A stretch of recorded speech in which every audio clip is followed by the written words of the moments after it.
Friends, welcome to with this cooking. आज मैं आप सबके साथ कोई रेसिपी शेयर नहीं करने वाली हूँ, बल्कि मैं आप लोगों के लिए लाई हूँ बहुत ही यूज़फुल ऐसे 7 किचन टिप्स या हैक्स, जिससे आपका किचन का काम बहुत ही आसानी से हो जाएगा। और जिसको कोई चीज़ हमारी ख़राब हो जाती है तो बिल्कुल ख़राब भी नहीं होगी, लंबे समय तक आप उस चीज़ को स्टोर कर सकेंगे। और सारे ही हैक इतने इजी है कि आप आराम से घर पे कर सकते हैं बिना किसी चीज़ के बाहर से लाए हुए। तो आप ये सारे हैक्स ज़रूर से फॉलो कीजिए और मेरा वीडियो आखिरी तक ज़रूर से देखिएगा। और अगर सारे हैक्स अच्छे लगे तो लाइक एंड शेयर ज़रूर से करेगा मेरे इस वीडियो को। और हैक शुरू करने से पहले आप मेरे चैनल को ज़रूर से सब्सक्राइब कर दीजिए, और सब्सक्राइब करने के बाद में नोटिफिकेशन बेल को ज़रूर से प्रेस करिए, ताकि मैं कोई भी वीडियो अपलोड करती हूँ तो उसका नोटिफिकेशन आपको तुरंत मिल जाए। तो चलिए वीडियो शुरू करते हैं। सबसे पहला हैक, जब भी हम अदरक लाते हैं बाज़ार से, उसको धो करके अच्छे से साफ़ करने के बाद में जब भी हम उसको चाकू से छीलने जाते हैं तो उसकी बहुत ही बड़ी सी परत निकल आती है, तो उससे हमारा अदरक बहुत ही ज़्यादा वेस्ट हो जाता है। तो उसके लिए आप यूज़ करें स्पून का। जी हाँ, चम्मच से जब हम इसको अदरक को छीलते हैं तो बहुत ही आसानी से वो छिल जाता है, और उसके जो छिलके हैं बहुत ही पतले निकलते हैं, ताकि हमारा जो अदरक है वो बिल्कुल भी वेस्ट नहीं होता है। हम अदरक को कभी भी चाकू से उसके छिलके निकालते हैं तो बहुत ही मोटी परत निकलती है, आप देख सकते हैं। और जब भी मैं इसको स्पून से निकाल रही हूँ बहुत ही इजीली छिलके निकल जाते हैं और बहुत ही पतले निकलते हैं, तो हमारा अदरक का बिल्कुल भी वेस्टेज नहीं होता है। तो जब भी आप अदरक लाइए तो हमेशा चम्मच से उसके छिलके निकालिए, तो बहुत ही आसानी से निकल जाएगा। टिप नंबर 2, जब भी हम कैरेट्स लाते हैं तो हम उसको अच्छे से वॉश करने के बाद में, धो करके सुखाने के बाद में हम रख देते हैं उसको पॉलीथीन बैग में। तो उससे हमारे कैरेट बहुत ही जल्दी सॉफ्ट हो जाते हैं, या कभी कभी लंबे टाइम पे रखने पे उसकी स्किन भी ख़राब होने लग जाती है। तो इसके लिए भी मेरे पास एक हैक है।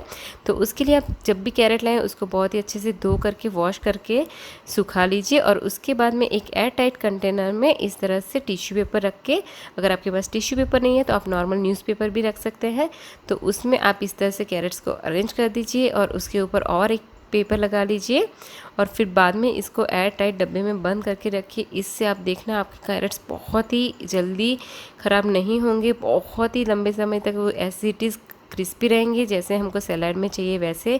ना उसकी स्किन ख़राब होगी ना उसकी क्रिस्पीनेस।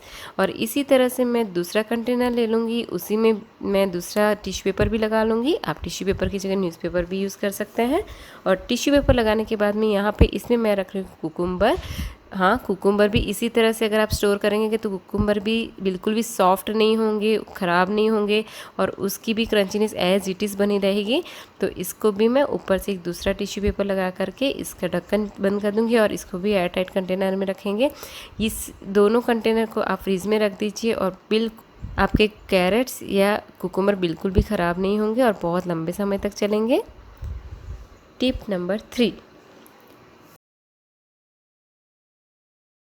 जब भी हम बाज़ार से सूजी लाते हैं तो कई बार उसमें कीड़े होते हैं, या तो फिर आप ही जब मानसून की सीज़न है तो बहुत ही जल्दी हमारी सूजी में कीड़े हो जाते हैं या इल्लियाँ हो जाती हैं, जिससे हमें बहुत ही दिक्कत आती है। जब भी हमें कुछ बनाना होता है तो पहले उसको साफ़ करना पड़ता है और उसके बाद में हम बनाते हैं, या तो फिर अगर ज़्यादा हो जाती है तो हम उसको बिल्कुल भी यूज़ नहीं कर पाते हैं। तो उसके लिए जब भी आप बाज़ार से सूजी लाइए तो सबसे पहले इस तरह से एक कोई भी पैन में या कढ़ाई में सूजी को निकाल करके उसको हल्का सा सेक लीजिए। बहुत ज़्यादा हमें रोस्ट नहीं करना है, उसका कलर चेंज नहीं करना है, हल्की सी उसकी जब खुशबू आने लग जाए तब तक हम इसको इस तरह से हिलाते हुए सेकते रहना है। और हिलाना बहुत ज़रूरी है, वरना सूजी नीचे की जो है वो जल जाएगी और ऊपर से वो बिल्कुल भी नहीं सीखेगी। और इस तरह से सेकने के बाद में अब मैं इसको निकालूंगी कोई थाली या प्लेट में, और जब वो कम्प्लीटली ठंडी हो जाएगी उसके बाद में हम भर लेंगे इसको एयर टाइट कंटेनर में। गरम सूजी ना भरें, ठंडी होने के बाद में ही इसको कोई एयर टाइट कंटेनर में बंद करके रखें। और इस तरह से रखने की वजह से आपकी सूजी में कभी भी कीड़े नहीं पड़ेंगे और ना ही पड़ेगी इल्लियाँ। टिप नंबर 4, फेस्टिव सीज़न है तो अक्सर हम फास्ट करते रहते हैं, तो हर एक फास्ट की चीज़ में हमें ज़रूरत पड़ती है भुनी हुई मूंगफली का। ज़्यादातर हर फास्टिंग में या ऐसे ही मंजिंग के लिए भी आप मूंगफली खाना चाहते हैं, तो आप चाहते हैं कि भुनी हुई मूंगफली खाएं। तो भुनी हुई मूंगफली के लिए हम इस तरह से अच्छे से इसको रोस्ट कर लेते हैं, और रोस्ट करने के बाद में जब इस तरह से हम छिलके निकाल लेते हैं उसके हाथों से, तो उस छिलकों को जब हम उसको निकालने की कोशिश करते हैं तो ट्रेडिशनल वे पे हम इस तरह से इसको थाली को इस तरह से निकाल करके और बाद में छिलके अलग करते हैं, और उस वजह से बहुत ही ज़्यादा मैस हो जाता है, बहुत ही ज़्यादा हमारा किचन काउंटर है जहाँ पे भी आप इसको यूज़ कर रहे हैं बहुत ही ज़्यादा डर्टी हो जाता है और हमारा काम और बढ़ जाता है। तो उसके लिए लाई हूँ मैं बहुत ही सिंपल सी टिप। आप ले लीजिए एक बाउल और इस तरह का छलनी आजकल हर एक के घर में होता है जिससे आप बहुत ही ईजिली फ्राई कर चीज़ निकाल देते हैं। तो उसी में डाल लीजिए मूंगफली और उसको बस देखिए विदिन फ्रैक्शन ऑफ सेकंड्स आपके सारे मूंगफली के छिलके नीचे आ जाएंगे और सारी मूंगफली एकदम क्लीनली साफ़ होके ऊपर रह जाएगी। तो बिल्कुल भी कचरा इधर उधर नहीं उड़ेगा और बहुत ही आसानी से आप मूंगफली के छिलके मूंगफली से अलग कर सकते हैं। टिप नंबर 5, हम जब भी धनिया, पुदीना है, मेथी है या हरा प्याज, हरा लहसुन काटते हैं चाकू से तो वो अनइवन कट जाता है, बहुत अच्छे से नहीं कटता है। तो उसके लिए आप यूज़ कर सकते हैं पिज़्ज़ा कटर का। हाँ, पिज़्ज़ा कटर से भी बहुत ही अच्छे से ये कट जाता है, बहुत जल्दी कट जाता है और एकदम बारीक, जितना बारीक आपको चाहिए उतना कट सकते हैं। आप देख सकते हैं मैं बहुत ही ईजिली काट रही हूँ। और अगर आपके पास पिज़्ज़ा कटर नहीं है तो आप यूज़ करें कैंची का। चाकू से उतना अच्छे से नहीं कटता है जितना अच्छे से ये सीज़र से या कैंची से कटता है। तो आप यूज़ करिए पिज़्ज़ा कटर। अगर पिज़्ज़ा कटर नहीं है तो आप कैंची से काट करके देखिए, बहुत ही इजीली कट हो जाते हैं। और इसी तरह से ये देखिए मेरे पास हरा लहसुन है, उसको भी मैं आप काट करके दिखा रही हूँ। आप चाहें तो हरा प्याज, मेथी, धनिया, पुदीना, जो भी ग्रीन लीव्स वेजिटेबल्स है आप उसको इस तरह से काट कर रख सकते हैं, हम या तो पिज़्ज़ा कटर से या तो कैंची से। बहुत ही इजी टिप्स है और बहुत ही आसानी से हमारे एक जैसे पीसेस इसके कट हो जाते हैं और जितने बारीक चाहिए आप उसके कट कर सकते हैं। टिप नंबर 6,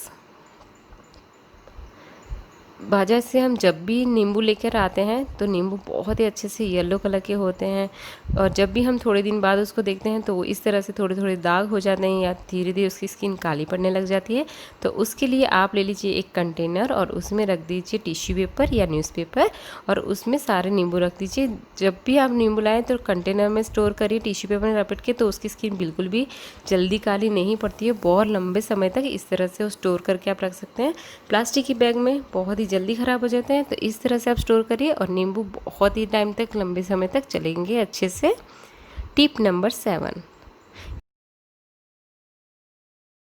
ये भी टिप मेरी नींबू रिलेटेड ही है। जब भी नींबू कभी ज़्यादा सस्ते मिल जाते हैं तो अपन ज़्यादा ला के रख सकते हैं। तो उसके लिए अगर ज़्यादा नींबू ऐसे ही फ्रीज़ में रखेंगे तो कुछ टाइम बाद तो काले पड़ेंगे ही या फिर हार्ड हो जाते हैं। तो उसके लिए आप क्या करें, जितने भी आपके पास एक्स्ट्रा नींबू है आप इस तरह से उसके नींबू का रस निकाल लीजिए। और नींबू का रस बहुत ही आसानी से हम निकाल सकते हैं। और इस तरह से मैं एक नींबू का रस निकाल करके आपको दिखा रही हूँ। ये देखिए, एक नींबू में से काफ़ी हद तक रस निकल जाता है। और नींबू के छिलके आप फेंकिए मत, इससे आप बर्तनों को साफ़ कर सकते हैं, उससे बर्तन बहुत ही अच्छे से चमक जाते हैं, स्पेशली तांबे पीतल के। और अब यहाँ पे जो हमने नींबू का रस लिया है तो उसके लिए यहाँ पे मैं ले रही हूँ, मेरे पास ये आइस क्यूब ट्रे है। यहाँ पे नीचे से सिलिकॉन वाला तो मैं बहुत ही इजीली आइस क्यूब निकाल सकती हूँ। अगर आपके पास नॉर्मल आइस क्यूब ट्रे है तो आप वो भी ले सकते हैं। और इसमें मैं रख दूँगी इस नींबू का रस। और इसी तरह से मैं दूसरे आइस क्यूब बनाने के लिए भी सारे नींबू का रस निकाल करके इसको ढक्कन से ढक दूँगी। अगर आपके पास ढक्कन नहीं है तो आप एज इट इज़ भी रख सकते हैं। और जब ये फ्रोज़न हो जाते हैं तो आप इस तरह से जिपलॉक बैग में रख के इसको स्टोर कर सकते हैं फ्रीज़र में। ये देखिए, करीब 2 महीने पहले मैंने इसको फ्रोज़न किया था। As it is same colour है नींबू का। और जब भी चाहिए एक एक क्यूब निकाल करके आप इसको यूज़ कर सकते हैं। बहुत ही आसान तरीके से आप नींबू का पूरा जूस अच्छे से स्टोर कर सकते हैं महीनों तक। तो अगर आपको मेरी ये सारे किचन हैक्स या टिप्स अच्छे लगे तो इस वीडियो को ज़रूर से लाइक कीजिए, शेयर कीजिए और मेरे चैनल को सब्सक्राइब कीजिए। Thank you.